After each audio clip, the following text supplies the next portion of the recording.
Halo, saya Ibam. Selamat datang di Siniar Salihara. Kali ini kita akan ngomong-ngomong soal polemik, demam pasca modernisme, dan senjakala Orde Baru. Tidak ada kriteria itu bermasalah juga gitu. Oh, gitu. Bagaimana implikasinya ya? Ya, bagaimana betapapun kan sebuah karya itu untuk menentukan dia karya bagus atau enggak kan Butuh satu harus ada gitu patokan gitu ya. Di soal penilaian ini jadi problematis. Oke. Orang takut menilai gitu. Takut karena dianggap wah kamu mewakili sebuah rezim kebenaran tertentu. Nah, dalam era posmo situasinya menjadi lebih complicated ya. Karena ya tadi dengan tidak adanya ukuran tunggal untuk melihat sesuatu, kebenaran tunggal, maka semua orang merasa mereka lah pemegang kebenaran itu sendiri-sendiri. Oke. Di dalam konteks masyarakatnya, komunitasnya, kebenarannya itu bahkan malah dianggap sebagai kebenaran utama. Teman-teman, dalam 4 episode sebelumnya kita sudah membahas polemik itu biasanya bergulir di antara dua ideologi. Atau misalnya dari dua kelompok atau lebih. Di episode terakhir kita sudah membahas perdebatan mengenai sastra kontekstual. Tokoh dari perdebatan ini ada dua tokoh, yaitu adalah Arief Budiman dan Ariel Heryanto. Dalam perbincangan tersebut, kita semacam menduga bahwa sastra kontekstual ini mungkin salah satu yang mengawali paham pasca modernisme di Indonesia di awal tahun 1990-an. Mohon maaf. Nah, benarkah demikian teman-teman? Perdebatan tentang pasca modernisme muncul di Indonesia di sekitar tahun 1993 sampai 1994. Namun situasi yang melatarinya itu nampaknya bisa kita lacak hingga kurang lebih di 1980-an. Terutama pada tahun tersebut kita ingat represi Orde Baru itu membuat para seniman terutama di kalangan sastra, kalangan teater, tapi juga seni rupa menempuh kerja-kerja kreatif yang bereaksi terhadap situasi sosial politik pada saat itu. Ada banyak reaksi yang muncul akibat dari paham pasca modernisme ini. Ada yang mendukung misalnya, tapi juga pasti ada juga yang menolak dengan keras. Nah, lantas apa dan bagaimana sih sebenarnya pasca modernisme di Indonesia ini? Apa kaitannya pemikiran pasca modernisme tersebut dengan situasi sosial politik Orde Baru? Bersama saya telah hadir Ahmad Sahal. Ia merupakan seorang kurator dari Teater Utan Kayu. Dan Mas Ahmad Sahal ini juga dulunya merupakan seorang redaktur dari satu jurnal kebudayaan bernama Jurnal Kebudayaan Kalam. Nah, jurnal ini teman-teman merupakan salah satu yang mungkin di awal-awal perdebatan pasca modernisme ketika masuk ke Indonesia itu banyak membahas. Mas Sahal kali ini akan menemani kita ngomong-ngomong soal polemik pasca modernisme. Halo Mas Sahal. Halo Ibam. Gimana kabarnya Mas? Baik. Udah lewat lah ini pandemi. Ya, bisa relax. Ngobrol dan ketemu ya Mas ya. Nah Mas, tadi aku sudah sedikit menyinggung Mas Sahal ini kan mungkin kalau saya nggak salah itu ya hadir lah ya di tahun 1993, 1994 itu gitu. Terutama dalam terutama ketika pasca modernisme itu ya muncul dan dibahas oleh banyak orang. Nah, saya ingin mengetahui itu sebenarnya gimana sih pasca modernisme ini bisa masuk ke Indonesia gitu. Dia itu diperdebatkan di mana? Misalnya adakah media-media tertentu atau misalnya ada nggak sih pihak-pihak tertentu Mas yang ngebahas soal pasca modernisme ini Mas? Oke, sebenarnya kebetulan juga pasca modernisme diseminarkan ya. Dalam sebuah acara yang betul-betul seminar resmi itu di UKSW Universitas Kristen Satya Wacana tahun 93 yang kemudian menjadi bahan makalahnya itu menjadi bahan Kalam. Jurnal Kalam edisi pertama di mana kebetulan saya bersama Nirwan Dewanto dan beberapa teman lain menjadi redakturnya. Nah, yang inisiator seminar itu adalah Mas Arief Budiman dan Mas Ariel Heryanto karena dia memang di UKSW kan. Nah tapi gini, sebenarnya kalau kita mau bahas soal pasca modernisme dan kenapa saat itu muncul polemik atau keramaian diskusi gitu ya di media Indonesia, di sejumlah media di Indonesia dan di ruang-ruang publik di Indonesia saat itu mungkin yang menarik tuh sebenarnya melacak karakteristiknya dulu. Karakteristiknya dulu sebelum kita melihat apakah betul memang seperti yang Ibam bilang tadi, Arief Budiman dan Ariel Herranto sebagai pencetus sastra kontekstual itu menjadi awal dari pasca modernisme. Mereka meskipun mereka nggak menamakan demikian ya. Pasca modernisme itu kan sebenarnya sebuah tren, dalam bahasa Inggrisnya kan postmodernism ya. Itu sebuah tren yang sebenarnya muncul di berbagai bidang. Ya, ada filsafat, ada arsitektur, ada seni rupa, dan memang di seminar di UKSW yang kemudian menjadi sebagian bahan dari jurnal Kalam edisi pertama tahun 94 itu adalah melihat pasca modernisme dalam berbagai disiplin ya, berbagai area gitu. Jadi sastra, seni rupa, arsitektur, dan juga filsafat ya, dan konteks sosial politiknya gitu. Nah kalau kita lihat sebenarnya tren yang saat itu muncul tahun 90-an di lanskap dunia akademis internasional ya, memang kan ada semacam kecenderungan, mungkin ini ciri-ciri aja ya dari yang kita sebut sebagai postmodernisme itu seperti apa gitu. Pertama, yang paling terkenal itu adalah, dan ini memang menjadi salah satu tanda kutip nabi postmodernisme saat itu ungkapan dari François Lyotard ya, pemikir filosof Prancis. Dia nulis buku The Postmodern Condition, yang kemudian itu bahasa terjemahan bahasa Inggrisnya ya. Nah salah satu poin dari Lyotard adalah bahwa postmodernisme itu adalah sebuah istilah dia itu dalam bahasa Inggris itu incredulity towards metanarratives. Jadi sebuah keemohan, keengganan, udah fed up gitu ya, capek gitu dengan metanarasi. Metanarasi itu apa? Metanarasi dalam pengertian Lyotard adalah sebuah ideologi atau paham atau keyakinan yang mencoba untuk berambisi untuk mengubah dunia dan menjawab persoalan dunia dengan mengasalkan kepada narasi tunggal. Narasi besarnya gitu. Jadi misalnya dalam hal ini liberalisme misalnya kan, mereka mengatakan bahwa persoalan politik dan sosial itu harus berdasarkan kepada individu, misalnya kebebasan individu. Kemudian ada Marxisme, itu juga metanarasi.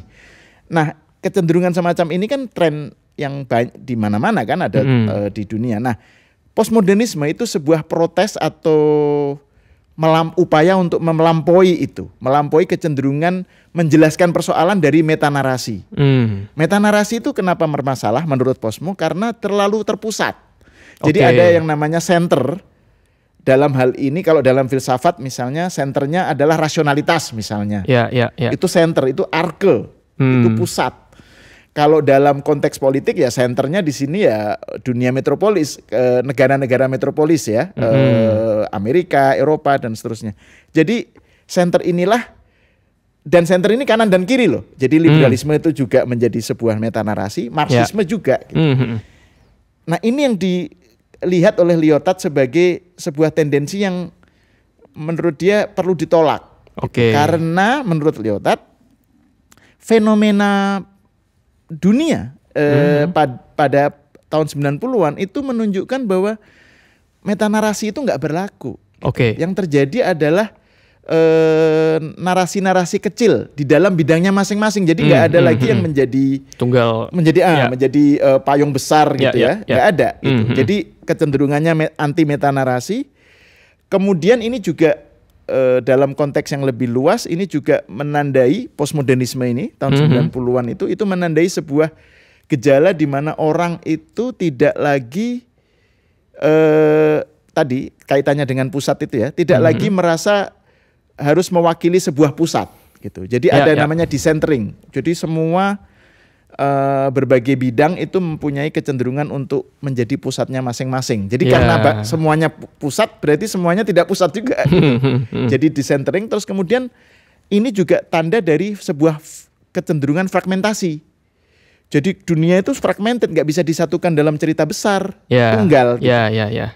Dunia begitu beragam, begitu kompleks, begitu kacau dalam tanda kutip ya, sehingga nggak bisa lagi dijelaskan dengan narasi meta narasi itu. Jadi ini tren untuk merayakan keragaman ya dalam politik, dalam ekonomi, dalam berbagai bidang. Tren untuk merayakan penolakan terhadap pusat. Pusat di sini pengertiannya adalah tadi center. Yang menjadi kriteria untuk mengukur segala sesuatu. Ya, isme itu ya. Ya.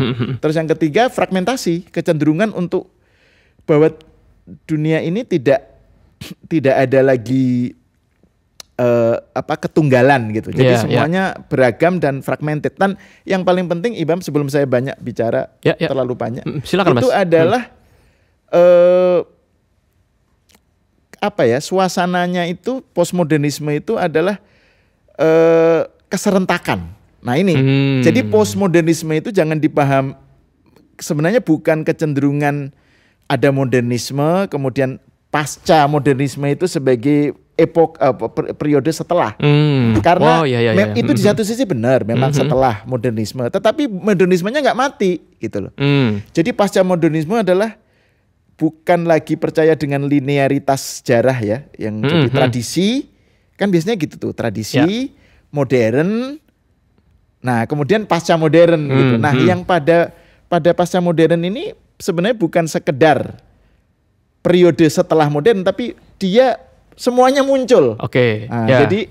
Jadi keserentakan itu juga penting. Jadi nggak bisa lagi dianggap modernisme mati atau tradisi mati, karena justru malah muncul.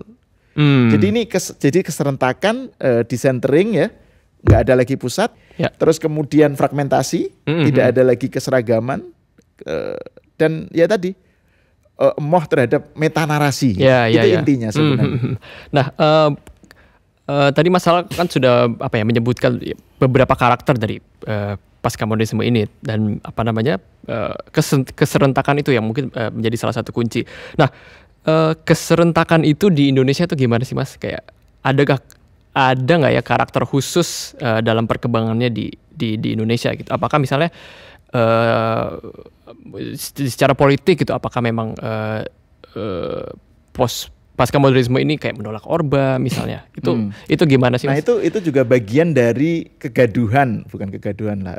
polemik saat itu ya. Jadi kan banyak juga yang mengkritik postmodernisme ini sebagai sebuah latah. Jadi mentang-mentang di Barat ada debat mengenai postmodernisme, Indonesia yang modern aja belum tuntas, kok ikut-ikutan diskusi pasca modernisme gitu. Jadi ada sebuah tulisan kalau nggak salah dari siapa lupa saya, judulnya Merem Postmodernisme. Artikel di koran merem, bukan merem ya, mengerem postmodernisme. Terus ada juga kritik dari Romo Magnis Suseno waktu itu sebagai perwakilan filsafat yang tadi berdasarkan metanarasi tadi. Itu menganggap postmodernisme itu karena tidak ada lagi kebenaran, karena nggak ada pusat, jadi nggak ada kebenaran tunggal kan, masing-masing diukur kebenaran itu majemuk dan plural karena masing-masing itu punya standarnya sendiri-sendiri. Dan di sini juga nanti kita bisa bicara soal sastra kontekstual ya, sebagai salah satu contoh boleh. Dari tidak adanya kebenaran tunggal. Jadi postmodernisme itu merayakan semua punya standar kebenarannya sendiri-sendiri gitu. Nah, Romo Magnis menganggap itu adalah sebuah tendensi fasisme. Jadi keras sekali kritik Romo Magnis itu saat itu, bahwa postmodernisme ini justru kalau tidak mengakui ada kebenaran tunggal yang menjadi standar tunggal lah ya, entah itu rasionalitas atau apa, yang terjadi semau gue. Jadi, dan itu memang salah satu karakter postmodernisme juga kan, anything goes, apapun boleh gitu. Kan nggak bisa diukur mana yang baik dan benar, mana yang jadi standar tentang keindahan dan ketidakindahan misalnya standar tentang kebenaran dan kesalahan itu lumer gitu loh. Jadi semua punya standarnya sendiri gitu. Jadi itu bagian dari keramaian. Nah, kalau dikaitkan dengan soal Orde Baru, memang dari segi periode memang itu tahun 94 ya, 94. Tapi kan Orde Baru saat itu masih kuat banget sebenarnya. Jadi belum, saya kira sih tidak bisa dikaitkan secara langsung perdebatan itu saat itu dengan senjakala Orde Baru karena kita hanya bisa melihat begitu setelah kejadian. Oke. Ketika terjadi Orde Baru lagi kuat-kuatnya. Nah, bisa dijelaskan tuh Mas karena ya saya sendiri mungkin di Orde Baru saya tidak mengalami itu. Itu gimana Mas? Ya karena kan saat itu mungkin ini juga bagian dari cara untuk menyiasati bagaimana merespon situasi yang tidak represif dalam arti totalitariannya Soviet ya. Tetapi kan kita tahu waktu itu terjadi Kedungombo, terjadi kasus-kasus militerisme begitu berkuasa dan apa namanya kritik juga tidak bisa ditampilkan seperti sekarang ya. Zaman dulu kalau ngeritik rezim hilang itu langsung. Sekarang malah jadi hero kan. Jadi itu memang sebuah masa itu memang Orde Baru lagi masih kuat ya. Tapi kemudian memang postmodernisme ini menurut saya setelah kita lihat sekarang Orde Baru jatuh ya, itu memang bisa dianggap sebagai penanda dari kecenderungan pemberontakan dari narasi besar Orde Baru gitu. Jadi ini pemberontakannya gimana? Pemberontakannya dalam berbagai seni, seni rupa, dalam berbagai kesenian, kemudian dalam cara melihat kenyataan karena tidak lagi ada pusat, maka kemudian orang merasa ada semacam upaya pemberdayaan dari satuan-satuan kecilnya itu. Nah ini pada gilirannya akan membuat kecengkeraman pusat itu melemah. Gitu. Cuma memang lagi-lagi saya katakan tidak ada korelasi yang langsung gitu antara senjakala Orde Baru saat itu, perdebatan postmodernisme saat itu dengan senjakala Orde Baru gitu. Tapi bukan berarti nggak ada gitu. Ya tetap jadi mungkin bagian. Maksud saya gini, jadi postmodernisme itu bukan gerakan untuk menumbangkan Orde Baru gitu. Tetapi itu adalah sebuah tren yang menandai makin kroposnya cengkraman metanarasi yang dikemukakan oleh Orde Baru gitu. Jadi ini sebuah simptom. Jadi dia bukan menjadi gerakan untuk melawan Orde Baru, itu terlalu heroik, malah justru bertentangan dengan spirit postmodernisme yang playfulness ciri-cirinya ya. Jadi itu sebagai dia memotret simptom.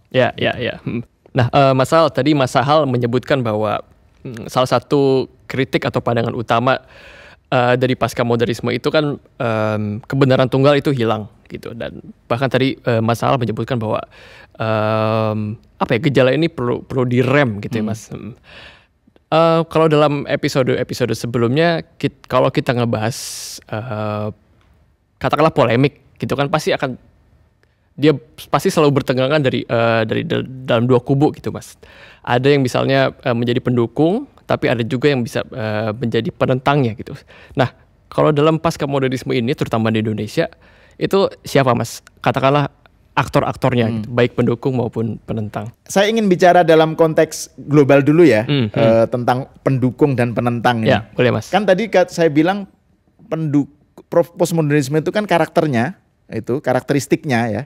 Itu kan melawan seperti yang Ibam bilang tidak ada kebenaran tunggal, menolak penunggalan kebenaran lah, merayakan kebenaran dengan standarnya sendiri-sendiri.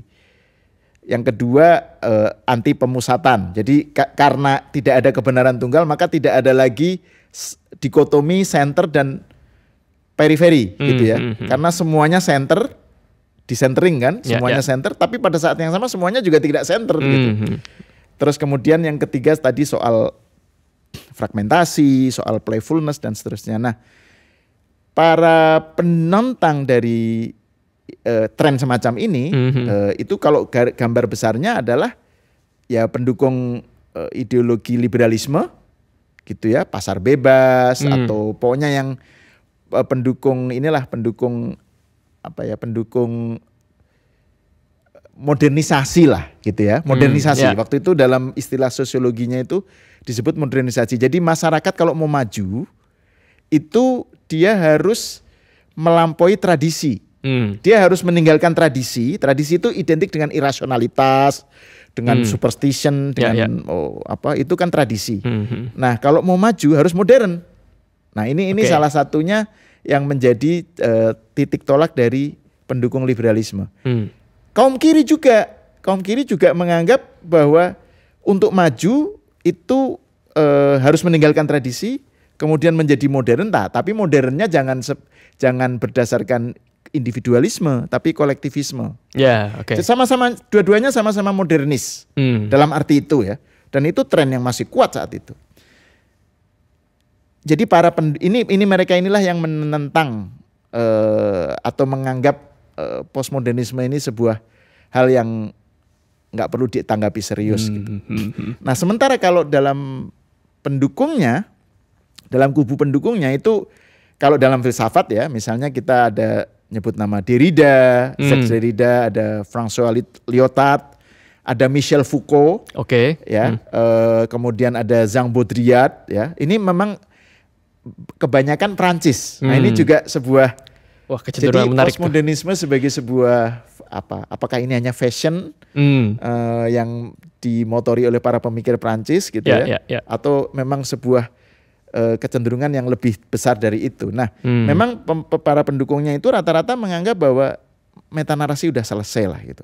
Yang itu dari berbagai sudut ya, melalui Foucault melalui analisis terhadap sosial politik ya, tentang kekuasaan gitu ya. Terus Derrida tentang bahasa dan filsafat, Lyotard tentang tren yang tadi postmodern condition dan seterusnya gitu. Nah, kalau dalam konteks Indonesia itu tadi saya bicara tentang konteks globalnya ya. Global. Kalau konteks Indonesia memang agak sulit untuk menyebut sebagai penentang dan pendukung dalam seperti misalnya di polemik kebudayaan atau sastra kontekstual ya, karena postmodernisme ini juga orang menolak sesuatu dari postmodernisme padahal yang dimaksud bukan itu gitu. Jadi maksudnya gini, pengertian tentang postmodernisme itu juga berbeda-beda gitu loh. Dan ini memang salah satu ciri dari postmodern juga. Apa ciri jamaknya gitu ya? Tidak ada ketunggalan yang dimaksud postmo itu yang kayak gimana gitu. Itu juga salah satu yang membuat sulit ya kita menentukan mana yang mendukung dan menentang gitu. Cuma memang kalau tadi dikaitkan dengan tadi yang saya sebut ya, seminar yang menjadi salah satu pemicu lah ya dari diskusi postmodernisme di Indonesia, seminar di UKSW yang kemudian masuk di dalam jurnal Kalam edisi pertama tahun 94 itu, ya pendukungnya memang di situ ada Gunawan Muhammad, ada Arief Budiman meskipun punya kritik ya, tapi dia ada di situ. Ariel Heryanto juga, kemudian ada dari arsitektur, dari seni rupa dan seterusnya. Dan juga yang menarik itu dalam diskusi dari antropolog dari UGM, dia bilang sebenarnya postmodern itu tidak harus mengacu ke barat. Indonesia itu sudah ada postmodern, yaitu Semar. Semar itu adalah karakter ya. Semar itu tidak jelas dia ini feminin atau maskulin. Tidak jelas dia ini Punokawan, tapi juga dia adalah orang yang sosok yang justru menjadi panutan gitu ya. Dan seterusnya. Jadi dia ini tidak jelas identitasnya. Nah, ini juga salah satu ciri postmodernisme. Ketidakjelasan identitas, tidak harus ada identitas tunggal. Gitu. Karena identitas itu juga upaya mendefinisikan kan. Itu juga sesuatu yang dianggap berpusat pada narasi besar tadi. Gitu. Jadi ini contoh bagaimana dengan cara begitu maka penentang juga yang dia maksud dengan postmodernisme bukan itu gitu. Nah, di antara tadi ya banyaknya sikap dan reaksi terhadap postmodernisme ini sendiri, Mas Sahal sendiri gimana menyikapi saya kebetulan saat itu kan memang juga mendalami pemikir-pemikir Prancis ya, Oke. di STF. Ya, di STF Dirgakara itu nggak terlalu laku saat itu postmodernisme gitu. ya, karena Di mereka tahun-tahun kan itu. lebih banyak mengkritik modernitas dari pendekatan kalau dalam istilah filsafat itu sekolah Frankfurt, mazhab Frankfurt. Ya, oke. Jadi ini memang kaitannya dengan perdebatan filsafat juga agak complicated ini gitu. Jadi saya mendalami sejumlah tulisan-tulisan di berbagai jurnal, di buku-buku baru gitu ya tentang Lyotard, Derrida dan seterusnya. Jadi saya memang merasa bahwa ini sesuatu yang justru agenda menarik pasca sekolah Frankfurt dalam kaitannya dengan kritik terhadap modernitas. Kan yang saya cari saat itu sebuah pandangan yang mengkritik modernitas. Frankfurt School itu kan tradisi neo-Marxis di Eropa, di Jerman terutama ya pasca saat pasca Perang Dunia Pertama lah ya, yang melihat modernitas ini bermasalah. Karena mereka merasa bahwa gini, modernitas itu kan menjanjikan emansipasi, memerdekakan manusia, membuat manusia free, menjadi bebas. Itu salah satu ciri dari modernitas. Dengan cara apa? Dengan cara berpikir rasional. Jadi sapere aude itu loh. Jadi beranilah berpikir sendiri. Itu ciri dari modernitas itu. Jadi orang harus merdeka. Orang merdeka kalau dia memakai rasionalitasnya sendiri. Nah, menurut Frankfurt School, Perang Dunia Pertama dan munculnya Nazisme itu contoh bahwa janji modernisme itu nggak terpenuhi. Yang muncul justru penderitaan, perang, kemudian orang menjadi tidak bebas, ada represi, otoritarianisme dan seterusnya. Jadi janji itu bullshit gitu. Jadi Frankfurt School mengkritik itu. Cuma Frankfurt School masih percaya bahwa janji itu bisa dipenuhi. Cuma implementasinya yang salah gitu. Nah, postmodernisme itu mungkin juga zamannya ya. Zaman itu kan tahun 40-an, 50-an masih percaya dengan pentingnya tadi janji emansipasi itu. Memerdekakan manusia gitu loh. Itu emansipasi pengertiannya. Postmodernisme itu tahun 90-an ada budaya massa, ada dunia sudah berubah sedemikian rupa ya. Itu janji-janji semacam itu tuh menjadi salah satu cerita saja.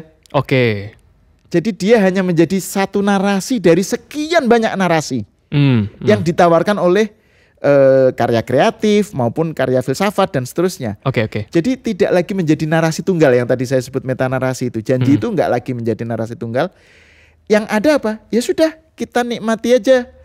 Kita rayakan aja ini perbedaan, tadi tidak adanya pusat, tidak adanya kebenaran tunggal dan seterusnya. Playfulness, simultaneity, kemudian kompleks difference ya, perbedaan dan seterusnya. Gitu. Ini sebuah tren yang memang menarik bagi saya karena ini adalah cara baru untuk mengkritik modernitas gitu. Nah, kalau misalnya kita membicarakan katakanlah di bentang kesenian atau bentang kekaryaan, ada nggak sih Mas atau bagaimana masalah melihat karya-karya yang membawa sifat-sifat itu gitu dalam konteks Indonesia. Dalam konteks Indonesia misalnya, mungkin kita tidak perlu melabelinya sebagai katakanlah karya pasca modernis, tapi membawa sifat-sifat playfulness misalnya, atau tidak ada pusat segala macam. Saya keingat misalnya di 80-an kan, kalau misalnya di seni rupa itu misalnya ada performance art misalnya, kerja-kerja yang agak bersinggungan dengan aktivisme sosial dan politik juga gitu. Nah, Mas Hal melihat itu ada nggak sih? Iya, kalau sebenarnya ya itu kita memang harus menjauh ya dari upaya melabeli ya, pelabelan. Tetapi karakteristik itu bisa kita lihat sebenarnya. Gejala ya, dalam tren yang bahkan sebelum diskusi polemik tentang postmodernisme itu terjadi di Indonesia gitu ya. Kalau kita lihat misalnya aku mulai dulu dari ini deh. Tadi kan kamu nyebut soal sastra kontekstual. Gitu ya.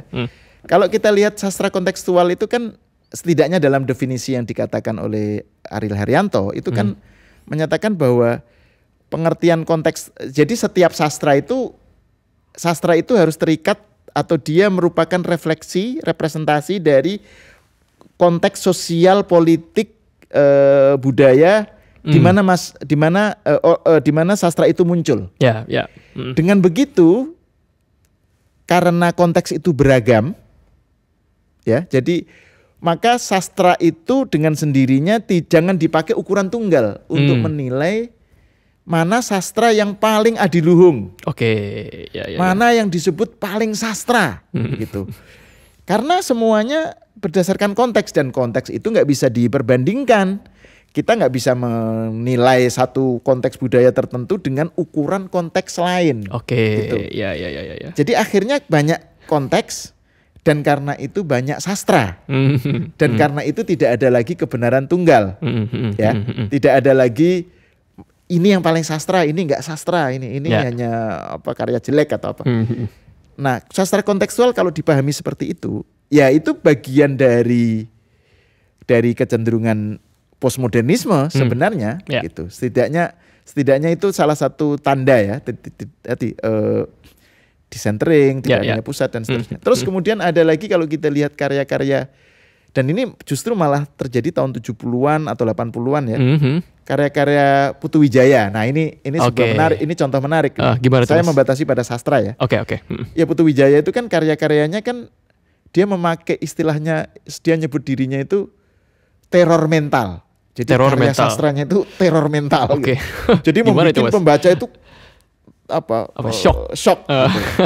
Nah, Putu itu kalau kita lihat ya, karya-karyanya itu kan pertama tidak mendedahkan, tidak membawa sebuah komitmen sosial ya, membebaskan ketertindasan dan seterusnya, tidak heroik lah, seperti misalnya Pramudia Anantatur gitu misalnya. Tapi karyanya justru penuh dengan sesuatu yang kadang-kadang tokohnya enggak.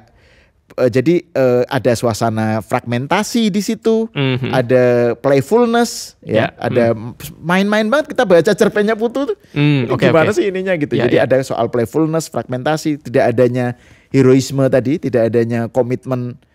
Jadi udah melampaui itu. Jadi dia sastranya betul-betul sebuah ungkapan terhadap keserentakan itu. Gitu. Nah ini juga bisa disebut sebagai, atau orang melihatnya sebagai kecenderungan pasca modern dalam sastra. Dan yang paling bukan mutakhir ya, yang saya kira tidak jauh waktunya dari perdebatan pasca modernisme. Artinya postmodernisme sudah muncul istilah itu. Itu karya Saman, Ayu Utami. Itu juga dianggap sebagai salah satu bentuk sastra yang ininya postmodern, dalam arti ya tidak, narasinya, karakternya juga tidak tunggal, ya, narasinya juga ada mini narasi macam-macam di dalam cerita itu gitu ya. Dan juga ada jadi kombinasi antara semuanya gitu.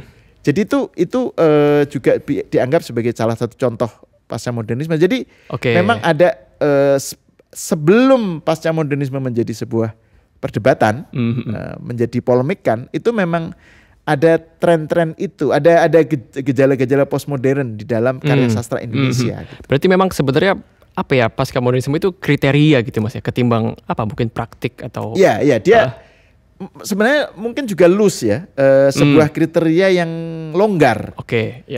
Jadi longgar dalam arti bahkan orang yang kita sebut sebagai postmodern belum tentu mau disebut postmodern. Nggak ada urusan dengan postmodern gitu misalnya. Jadi tetapi kan sebenarnya yang ingin dikatakan dari postmodernisme, yang bisa kita tangkap dari polemik postmodernisme adalah bahwa ini sebuah kesaksian tentang gejala baru di dalam lanskap kesenian, politik, sosial, budaya di Indonesia maupun di dunia luar tadi gitu. Jadi karena ini kesaksian, sebuah testimoni terhadap fenomena baru tadi, keserentakan, fragmentasi, tidak adanya pusat, tidak ada kebenaran tunggal, maka kemudian dia juga manifestasinya nggak tunggal. gitu. Jadi bisa beragam gitu. Termasuk tadi orang-orang yang atau kelompok yang kita anggap sebenarnya punya karakter posmo gitu ya. Pada masa di mana postmodernisme itu belum menjadi istilah di Indonesia. Gitu. Iya. Nah, Mas Al, sampai hari ini kan kayaknya nih, menurut saya gaung pasca modernisme itu kayaknya masih nyampai sampai saat ini. Gitu, tidak sebagai gaungnya masih kuat menurut saya, tapi istilah itu mungkin agak nggak sesering dulu dipakai. Oke. Jadi orang sudah jarang memakai istilah postmodern dalam inilah ya sebagai adjektif gitu. Oh gitu ya Mas ya. Kesan saya begitu. Tapi jangan-jangan itu justru menunjukkan bahwa postmodern udah jalan. Oh iya. Jadi sistemik. Gitu. Iya, jadi nggak usah disebut gitu. Nah, bagaimana Mas Sahal melihat reaksi katakanlah seniman atau kalangan intelektual yang hari ini gitu Mas terhadap pandangan pasca modernisme gitu. Terutama mereka-mereka yang tidak mengalami perdebatan itu secara langsung di 1990-an. Itu gimana Mas? Ini pertanyaan penting tapi besar banget cakupannya ya. Kalau saya sih menjawabnya, saya ingin kembalikan lagi ke tadi ya soal sastra kontekstual itu ya. Boleh. Masuk dari situ dulu deh. Ya. Sastra kontekstual kan mungkin bisa dianggap sebagai, dengan definisi yang dikatakan oleh Ariel tadi ya, itu kan sebagai contoh dari fenomena postmodern dalam karya sastra. Yeah. Nah, sebenarnya kelanjutannya dalam istilah akademis itu sebenarnya punya kedekatan atau persambungan dengan yang sekarang disebut sebagai cultural studies. Cultural studies itu juga sebuah tren yang pertama menolak adanya kanon dalam sastra, dalam kesenian, gitu ya. Karena yang ada adalah semuanya itu punya kriteria keindahan dan kebenarannya sendiri-sendiri. Kemudian yang kedua, itu peleburan atau hilangnya dikotomi antara sastra tinggi, seni tinggi, dengan seni populer, seni rendah, yang dulu disebut rendah, seni rakyat, seni pop, itu kolaps, itu berbaur. Jadi tidak ada lagi seni tinggi, yang ada adalah seni gitu. Nah kemudian, itu juga bagian dari fenomena postmodernisme sebenarnya ya. Kalau kita lihat dengan kacamata, maksudnya tidak pakai label lah gitu ya. Nah problemnya memang dengan cultural studies atau sastra kontekstual itu memang kemudian ya ini memang problem yang masing-masing punya pendukungnya ya. Ya tidak ada kriteria itu bermasalah juga gitu. Bagaimana implikasinya bagaimana betapapun kan sebuah karya itu untuk menentukan dia karya bagus atau enggak kan butuh harus ada gitu patokan gitu ya. Entah itu tentang keindahan definisinya bagaimana, tentang sastra bagaimana. Nah karena tidak ada patokan, karena semuanya benar gitu ya, maka jadi sulit gitu untuk menilai. Jadi soal penilaian ini jadi problematis. Orang takut menilai gitu. Takut karena dianggap, wah kamu mewakili sebuah rezim kebenaran tertentu. Jadi orang takut menilai. Bisa gitu ya konsekuensinya. Iya itu jadi itu. Nah hal lain dalam konteks yang mungkin sekarang lah ya, dengan adanya di dunia digital ya, dengan adanya inilah internet, terus Facebook, Instagram dan seterusnya, kan muncul banyak hoax ya, banyak narasi-narasi yang dibikin dan kita nggak tahu bagaimana ngukur kebenarannya dan seterusnya. Ini bagi para penentang posmo itu ada yang bilang begini, inilah salah satu contoh postmodernisme dalam praktek. Karena tidak ada lagi kebenaran tunggal, maka kita tidak bisa lagi menentukan sebuah narasi, berita atau apa itu sebagai sesuatu yang perlu dinilai berdasarkan kebenaran tertentu atau enggak. Saya bicara mengenai post-truth. Oke, pasca kebenaran. Jadi ini orang mengaitkan post-truth sebagai salah satu dampak jelek gitu ya dari postmodernisme. Oke. Karena apa? Post-truth itu kan berarti ya kan nggak ada rasionalitas lagi sebagai tolak ukur kan. Ya. Jadi orang punya realitas dan realitas alternatif. Jadi yang ada bukan benar dan salah, tetapi realitas dan realitas alternatif. Jadi ada banyak realitas. Oke, ya. Orang bicara tentang multiverse, tentang apa macam-macam. Itu satu contoh ya. Jadi kalau realitas itu nggak ada kesepakatan tentang apa itu realitas, apa itu kebenaran, maka ya yang terjadi ya post-truth ini. Jadi orang percaya dengan apa yang ingin dipercaya. Iya. Wah, berarti bener dong Mas, Posmo masih seksi sampai sekarang. Iya. Tetapi ini sebenarnya jadi teringat dengan kritik Romo Magnis waktu itu yang bilang bahwa kalau tidak ada kebenaran maka jadi fasis. Nah mungkin yang dimaksud Magnis kalau kita lihat sampai sekarang itu kekhawatiran munculnya post-truth semacam ini. Jadi karena post-truth itu kan menunjukkan bahwa orang tidak bisa lagi berpegang kepada kebenaran. Bukan kebenaran tunggal, kebenaran itu sendiri apa itu gitu. Realitas itu apa gitu. Nah ini kenapa fasis? Karena masing-masing itu kemudian menjadi ibarat kalau dalam ininya terminologinya Leibniz ya, filosof Leibniz itu monad. Jadi masing-masing itu menjadi monad. Monad itu apa ya? Satuan-satuan kecil yang beragam dan masing-masing punya kriterianya sendiri-sendiri. Jadi nggak ada lagi. Jadi itu betul-betul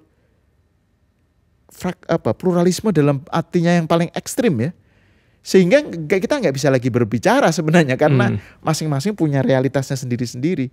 Dan ini yang terjadi misalnya dalam konteks politik kita lihat ada polarisasi. Iya. Segregasi. Iya, polarisasi itu kan nggak hanya di Indonesia kan, di Amerika sendiri kan atau di Barat kan muncul juga polarisasi. Dan ini salah satu dampak dari adanya fenomena post-truth tadi gitu. Nah ini sisi katakan aja sisi buram dari tren kalau kebenaran itu rasionalitas itu ditanggalkan. Gitu. Jadi kita kembali ke sebuah nggak tahu apakah ini anarki atau chaos yang dimana jadi everything goes, anything goes anything apapun goes. boleh gitu. Atau bagaimana? Tapi ini menurut saya ya bagian dari sebuah gejala yang tidak bisa dianggap sebagai mencerminkan keseluruhan.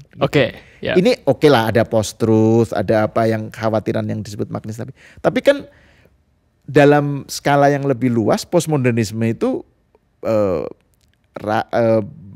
layak mendapatkan apresiasi gitu loh, karena dia mencerminkan sebuah kesadaran tentang tadi keragaman, tentang tidak adanya lagi pusat dan seterusnya. Jadi itu ada unsur pembebasannya di situ. Ya.